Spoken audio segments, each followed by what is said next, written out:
कि हंसलू तो भाग हमारे जाग जाए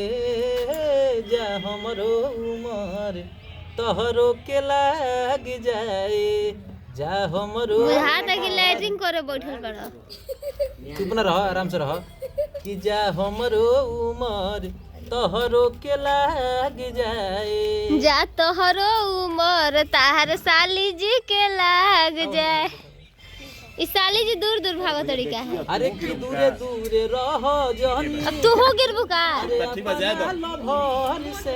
प्यार जब करे के बात बहरिया वो घर से प्यार जब शीशा करे के बात चमकावे लुका छत के ऊपर से प्यार जब करे के बात बहरिया वो घर से रहबू लुका के मुकेश भैया जमाना के डर से रहबू लुका के कबले जमाना के डर से प्यार जब करे के बात बहरिया जा घर से। आइए जी चले जाइए नहीं खे फिर से अरे फिर से मजा करतन क्या हम आओ है ना वो अरे की जीजा जीजा कही के जियावत नइखे औरी मुआवतिया हो त हमारा भौजी के छोटा की बहिनिया देख बड़ा तारा सावतिया हो से हंस बोले बतियावे के पड़ी आ दिल देवरो संगे तहारा लगावे के पड़ी दिल देवरो संगे तहारा लगावे के पड़ी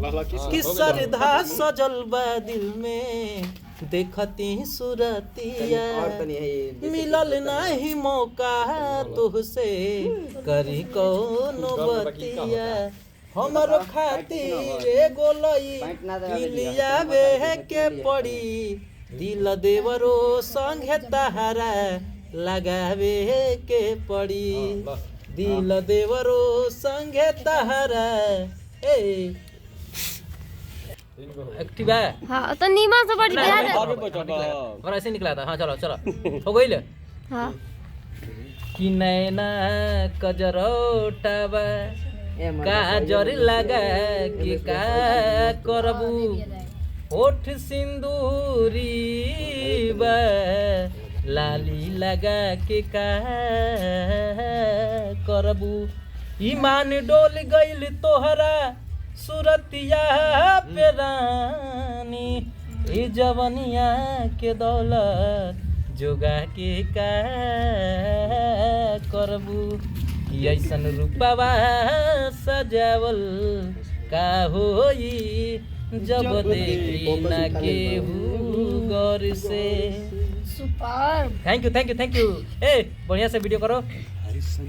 एगो मत अच्छा लखी छ अरे की होठावा के ललिया कानावा के बोलिया अरे अखिया के रे का जहरवा बहने हो सपल जी बैठा जी तुम बैठा ऐसा ही जैसे हम बैठल बने वैसे बैठा कर शॉट के अरे की दर्द दिल के बढ़ा के गइल दर्द दिल के बढ़ा के गइल आइल ही तई में 4 दिन खातिर बाकी हलफा मचा के गइल। अरे की गांव के सुखरिया के रहे उसाली देखे में सीधा साधा बड़की खिलाड़ी अरे की दर्द यही सन बढ़ा के गइल अरे की दर्द यही सन बढ़ा के गइल आइल ही तई में 4 दिन खातिर आइए ना मचा के गइल आइल ही तई में बहुत मस्त बात दिल खुश हो गइल 43 से गदगदा यार हेलो चेक हेलो वो आपसे नहीं बतियाएगा। अरे की जवन कहिला तू सहिया राते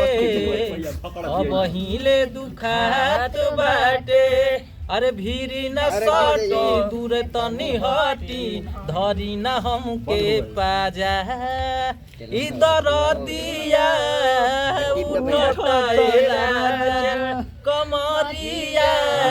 बोटता ए राजा बात मानी धनिया के बुझी परेशानिया के जनी बनिया तना हे हर जी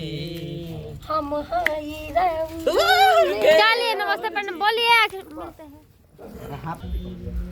कि आज राजा जी के कोरवे में बिहान हो फेरी कि आज हो पहिला मिलनवा